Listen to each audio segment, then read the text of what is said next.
आज की कैबिनेट हमारे मुख्यमंत्री डॉक्टर मोहन यादव जी की अध्यक्षता में संपन्न हुई और इस बैठक में मुख्यमंत्री जी के द्वारा कुछ विषय निर्णयों के अलावा भी बताए गए जो राज्य के लिए महत्वपूर्ण विषय थे। उसमें सबसे बड़ा विषय था, 2 रोज पहले ही वो बालाघाट होकर के आ गए। बालाघाट को नक्सल मुक्त कर दिया गया है। यह सबसे बड़ा कार्य, एक चुनौतीपूर्ण कार्य भी था। दिसंबर तक की उसमें डेडलाइन देकर के एक समय सीमा निश्चित करके नक्सल मुक्त किया गया और उसके बाद मुख्यमंत्री स्वयं बालाघाट में जाकर के आए और बालाघाट में उन पुलिस के हमारे कर्मचारियों को पुरस्कृत भी किया और आउट ऑफ टर्न प्रमोशन भी दिया, जिन लोगों ने या जिनके कारण से इस अभियान के अंदर सहयोग मिला। उसी के साथ में मुख्यमंत्री जी ने एक निर्णय और लिया है कि अगली कृषि कैबिनेट, एग्रीकल्चर, यह कृषि का वर्ष है और अब तेज गति से बालाघाट क्षेत्र, पूरा जो नक्सल प्रभावित इलाके भी थे उनमें भी सारी कृषि की गतिविधियों में तेजी आए। उसके लिए कृषि कैबिनेट अगली बालाघाट में की जाएगी। आप सब लोगों को ज्ञात है कि कांग्रेस के शासनकाल में कांग्रेस के कैबिनेट मंत्री की वहां पर एक बड़ी नृशंस हत्या हुई थी, परंतु उसके बाद भी कांग्रेस ने कोई कड़े कदम नहीं उठाए थे, जबकि हमारे गृह मंत्री अमित शाह जी के निर्देशन में बालाघाट को पूर्णतः नक्सल मुक्त करने में मुख्यमंत्री जी के द्वारा जो पहल की गई है, यह एक बहुत बड़ा कदम है और यह कैबिनेट बालाघाट क्षेत्र के समग्र विकास के अंदर एक नई भूमिका अदा करेगी। इसी के साथ में हम लोग लगातार देख रहे हैं मध्य प्रदेश में वन्य जीवों का संरक्षण बढ़ा है और हमारे यहाँ पर चीतों का परिवार भी बढ़ा है। इस बार चीतों का परिवार करीब करीब हमारे बीच में 2 शावकों का जन्म हुआ और उसी के साथ में कूनो राष्ट्रीय उद्यान में 5 शावकों का जन्म हुआ और अब मध्य प्रदेश में कुल चीते 24 हो गए हैं।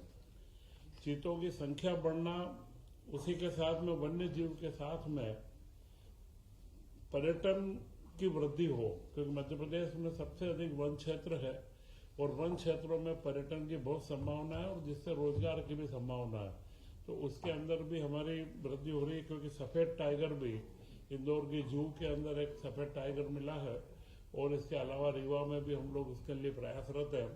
इसी के साथ मुख्यमंत्री जी ने एक नई योजना को बनाने का भी निर्देशित भी किया है कि जहां पर जू बनते हैं, जिनमें हमारे वन्य जीवों को रखा जाता है, उसी के साथ में एक रेस्क्यू सेंटर भी बनाया जाए, जहां पे जो घायल पशु हो जाते हैं उन पशुओं को ला करके उनका इलाज भी हो और फिर उन्हें स्वस्थ होने के लिए जू के अंदर रखे भी। यह एक कॉम्बिनेशन का नया प्रयोग मध्य प्रदेश में करने के बारे में मुख्यमंत्री जी की मंशा है। इसी के साथ में 2 रोज पूर्व ही इंदौर में दाल मिलों का एक 2 दिन का सेमिनार हुआ और उसके ऊपर दाल मिलों की जो नई मशीनें हैं उन मशीनों का प्रदर्शन भी हुआ, जो दुनिया के अंदर नई तकनीक के साथ में मशीनें आ रही है और दाल का तिलहन का मिशन मध्य प्रदेश में हम लागू कर रहे हैं। और उसमें तुअर के ऊपर जो पूर्व में इंपोर्ट पे हम छूट दे चुके हैं, कुछ मिलों की उड़द और बाकी चीजों के ऊपर मांग आई है, तो उस पर सरकार बहुत गंभीरता से विचार कर रही है कि मध्य प्रदेश का जो हमारा दाल दलहन का कार्य है वो तेजी से आगे बढ़े। इस सबसे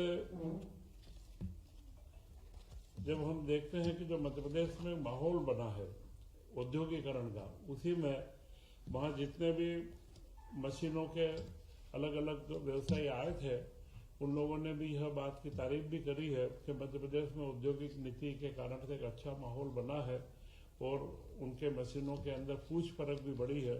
तो मैं ऐसा मानता हूं कि यह मध्य प्रदेश के विकास के अंदर एक बड़ा कार्य है।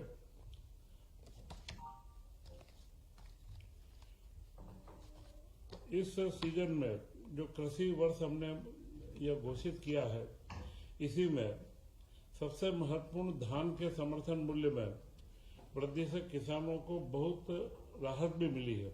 25-26 में 51.74 लाख मीट्रिक टन से अधिक धान का उपार्जन मध्य प्रदेश में हुआ है और समर्थन मूल्य 2369 रुपये निर्धारित था।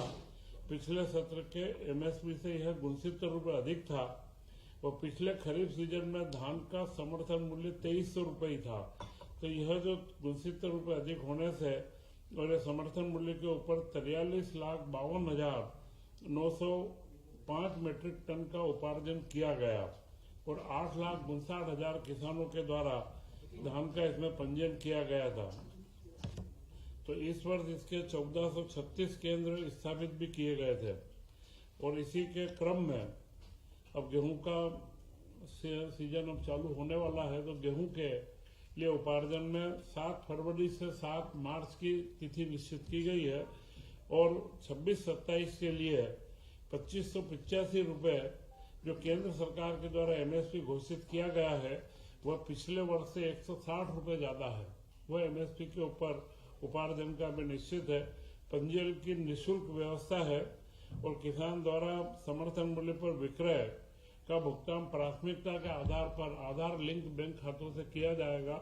पिछले में भावांतर योजना हो या जितनी भी योजनाएं रही पुराने अतिवृष्टि के भी जो मामले थे, उन सब में राज्य सरकार ने 15 दिन से 1 महीने के समय सीमा में सारा भुगतान किया है। तो इस बार गेहूं में भी हमारी ये व्यवस्था रहेगी कि हम जल्द से जल्द किसानों का भुगतान उनके खातों में प्राप्त हो जाए। इसी के साथ में स्वास्थ्य का क्षेत्र, जिसमें मध्य प्रदेश ने बड़ी छलांग लगाई है। इस वर्ष जो आंकड़े आए हैं नेशनल हेल्थ के सर्वे के, उनमें जो मध्य प्रदेश में मात्र मृत्यु दर MMR 173 से घटकर 142 हुई है।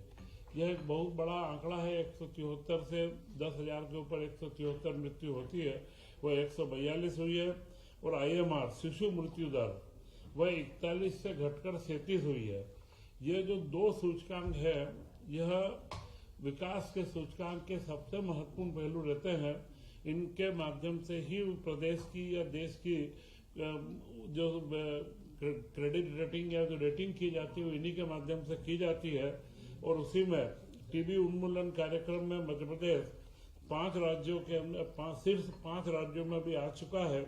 और सिकल सेल में, जिसके ऊपर लगातार हमारे राज्यपाल महोदय भी इस पर चिंतित रहते हैं, और सिकल सेल के अंदर व्यापक स्क्रीनिंग और उपचार की सुविधाएं भी विकसित करी है। और आयुष्मान भारत योजना में 4.43 करोड़ कार्ड तैयार करके मध्य प्रदेश इस देश में प्रथम स्थिति के अंदर है। और PM श्री एम्बुलेंस एयर सेवा का अब उपयोग बढ़ने लगा है। धीरे धीरे कई जिलों के अंदर से इस तरीके के जो दुर्घटना के या जो तत्कालिक गंभीर बीमारी वाले हमारे जो निम्न श्रेणी के या आयुष्मान कार्ड के जो हमारे धारक हैं, उनको हम लोग योजनाएं दे रहे हैं।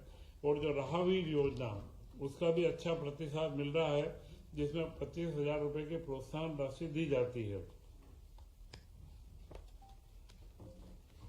ये तो सामान्य विषय जो मुख्यमंत्री जी ने पिछले समय में जो मध्य प्रदेश के अंदर कोई उपलब्धियां हमारे सामने आई है, इनके बारे में दिए थे। और इसी के साथ में उन्होंने 19 मार्च को गुड़ी पड़वा है और उसी दिन से विक्रमोत्सव भी प्रारंभ हो रहा है। गुड़ी पड़वा का त्योहार बड़े अच्छे तरीके से मना है, क्योंकि संस्कृति के मामले में मुख्यमंत्री जी का हमेशा से एक आग्रह भी रहता है और उन्होंने हमारी संस्कृति और इसकी विरासत के से विकास की जो एक दिशा दी है, तो उसी में गुड़ी पड़वा के पर्व को भी हर जगह के ऊपर बड़े अच्छे उत्साह के साथ में मनाने का निर्णय लिया है। तथा जो कैबिनेट के निर्णय हुए हैं, उनमें सबसे महत्वपूर्ण निर्णय है पेंशन योजना का। राज्य के कर्मचारियों के 2005 से जो नई पेंशन योजना लागू हुई थी, उस योजना के बाद में विभिन्न सर्कुलर व अलग अलग परिपत्रों के माध्यम से अभी पेंशन का निर्धारण होता था। तो हमारे कर्मचारियों को कई चीजों में स्पष्टता नहीं रहती थी। अभी इस बार पूरा का पूरा एक नियम 2026 बना दिया गया है, जिसमें न्यू पेंशन स्कीम पूरी लागू की गई है। और इसमें महत्वपूर्ण बिंदु है पारिवारिक पेंशन। जो केंद्र सरकार द्वारा पारिवारिक पेंशन का प्रावधान जरूर था, परंतु वह बहुत कम लोगों को मिल पाती है। हमने मध्य प्रदेश सरकार ने इसमें विशेष रूप से जो प्रावधान किया है, वह प्रावधान है तलाकशुदा पुत्री। अभी तक पुत्रों को ही इसमें पेंशन प्राप्त होती थी, परंतु तलाकशुदा पुत्री का भी प्रावधान इसमें किया गया है, क्योंकि आप और हम सब जानते हैं कि जो लड़कियां माता पिता पर आश्रित रहती है और जब तलाक हो जाए तो उनका जीवन यापन बड़ा मुश्किल होता है। तो मध्य प्रदेश में जो उसको भी पेंशन की पात्रता रहेगी।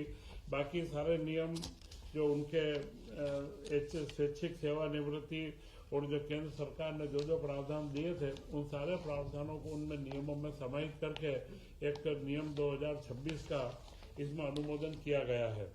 इसी के साथ में ओल्ड पेंशन स्कीम का भी और नई पेंशन स्कीम, दो स्कीमों का करा गया है।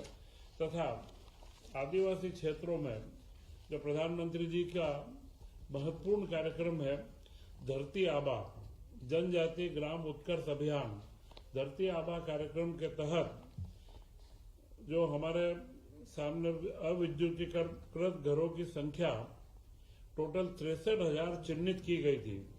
और वहां पर जो शासकीय संस्थान थे वो 650 थे। कुल 63,000 ऐसे संस्थान चिन्हित किए गए घर के साथ में, और उनमें उनकी जो टोटल 366 करोड़ रुपए की लागत है वो स्वीकृत की गई है। और जो ऑफ ग्रिड है उसमें ऊर्जा विकास निगम परंपरा इसमें सोलर प्लस बैटरी का लगा करके ऑफ ग्रिड, जहां पर साधन 2 लाख से ऊपर का खर्च आता है, उसमें ऑफ ग्रिड का करके और 97 करोड़ में 8,521 घरों के अंदर बिजली की व्यवस्था की जाएगी। इससे हम 100% लक्ष्य की ओर आगे बढ़ने में कामयाब होंगे। इसी के साथ में उच्च न्यायालय में कंप्यूटर ऑपरेटर और इनके अंदर जो कई हमारे समर्थ है उनमें 5 साल की वृद्धि की गई है। पहले 40 साल था, 45 साल किया गया है, क्योंकि जो ट्रेंड कंप्यूटर ऑपरेटर वो आईटी के बच्चे हैं, उनको 5 साल की जो सेवा वृद्धि करने से उनके अनुभव को देखते हुए हाईकोर्ट में इसका लाभ मिलेगा। इसी के साथ कई योजनाओं की निरंतरता, जैसा आहार अनुदान योजना, एकीकृत छात्रावास योजना जनजाति कार्य विभाग के अंदर है, और सीएम राइज विद्यालय योजना, आवास सहायता योजना, जनजाति कार्य में छात्रवृत्ति, शुल्क प्रतिपूर्ति और विदेश अध्ययन की योजना, और महिला बाल विकास में मुख्यमंत्री कोविड 1.9 बाल सेवा योजना, इन सारी योजनाओं की निरंतरता की स्वीकृति भी इस कैबिनेट के अंदर दी गई है। तो यह कैबिनेट के जो महत्वपूर्ण पहलू थे मैंने आपके बीच में रखे हैं। अगली विधानसभा का सत्र है, उसमें 18 तारीख को बजट पेश किया जाएगा, और मुझे लगता है यह बजट अपने आप में एक बड़ा संतुलित और विकास उन्मुखी बजट होगा। तथा मुख्यमंत्री मोहन यादव जी के नेतृत्व में मध्य प्रदेश ने जिस तरीके से हर क्षेत्र में जीडीपी के अंदर भी विकास हुआ है, औद्योगिकरण के अंदर विकास हुआ है, और करीब करीब 8 लाख करोड़ से ज्यादा के प्रस्ताव हम जमीन पर उतार चुके हैं। तो यह जो सारी उपलब्धियां हैं, इन सारी उपलब्धियों के बारे में अब अगली बार आप लोगों के बीच में हम रहकर के चर्चा करेंगे। विधानसभा का सत्र भी अब 16 तारीख से प्रारंभ होने वाला है। तो मैं पुनः आपको गुड़ी पड़वा से हिंदू नव वर्ष के प्रारंभ की जो अगले शुभकामनाएं देता हूँ। जय हिंद, जय भारत।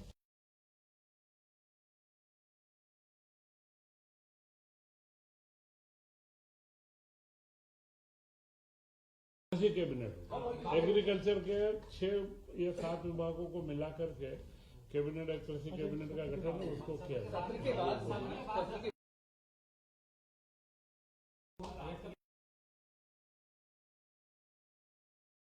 जो पैसे कम मिल रहे हैं, इसमें कोई आप ठीक है।